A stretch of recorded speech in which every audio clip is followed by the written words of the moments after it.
Namimigay ng hadya tuwing after Idul Fitr. Yung mga tao. Napakain nila din. Bigyan na hadya. Hoy, nakabinusan ka rin ba yun?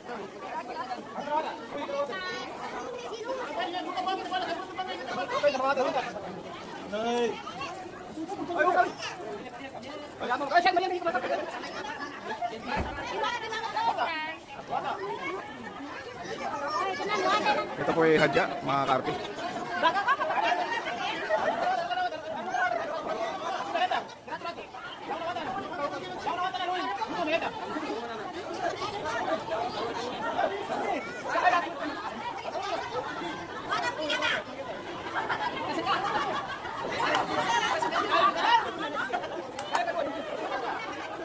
Mahabang pila mga karpi.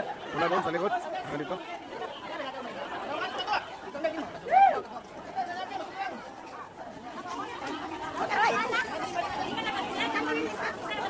Anong tawag yan, ante? Hadiya? Hadiya ang tawag dyan sa binibigay nila.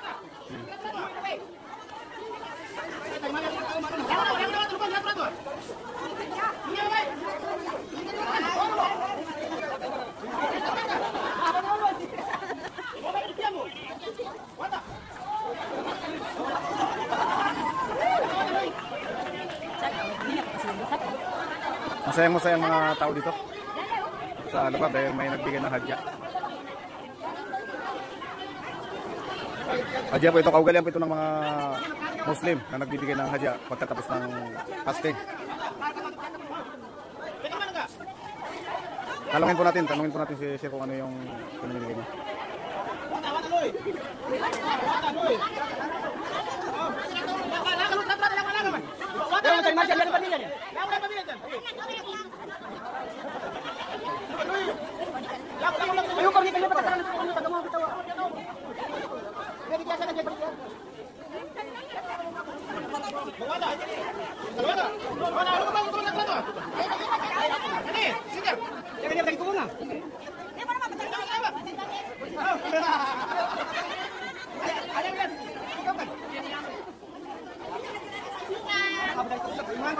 Ante, anong tawag dyan sa binigay sa inyo? Anong tawag dyan? Hadiya po. Hadiya po mga karpi. Liwanagin po natin, hadiya. Para po maintindihan ng mga manunod natin, baka isipin nila anong pinamimigay nito. Hadiya po ito. Kaugalian po ito ng Muslim na nagbibigay ng hadiya tuwing pagkatapos ng Ramadan pa rin. Hadiyan po. Pwede rin magkanduli, tsakat. Yan po kaugalian ng mga Muslim. Moda.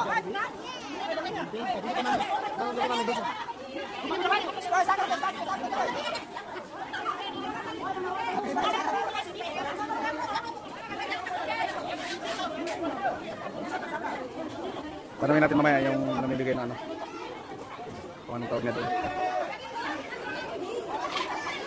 Moda.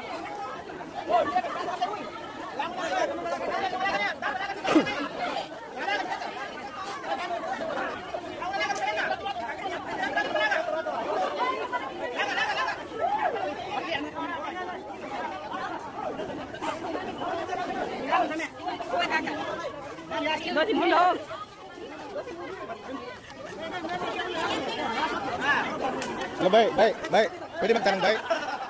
Pwede magtanong. Ano po yung binibigay sa inyo? Ano po yan? Anong tawag dyan? Hadiya. O, yun po mga karpi hadya.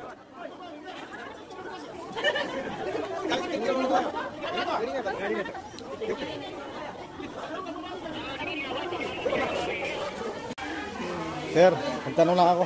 Anong tawag doon sa pinamimigay natin kanina? Hadya. Hadya po, liliwanagin po natin. Hadya po ito. Hadya. Every Eid. Ganito na ito. Opo. Hindi ito bago. Hindi bago. Idul Fitr. Idul Adha. Adha. Opo, yan po yung pinamimigay nito. Bukan ng Ramadan. Matagal nito mula ito na yung ano po dito sa Tanto Barui, dito sa Barangay Barulao. Opo, sir. Tradisyon na ito.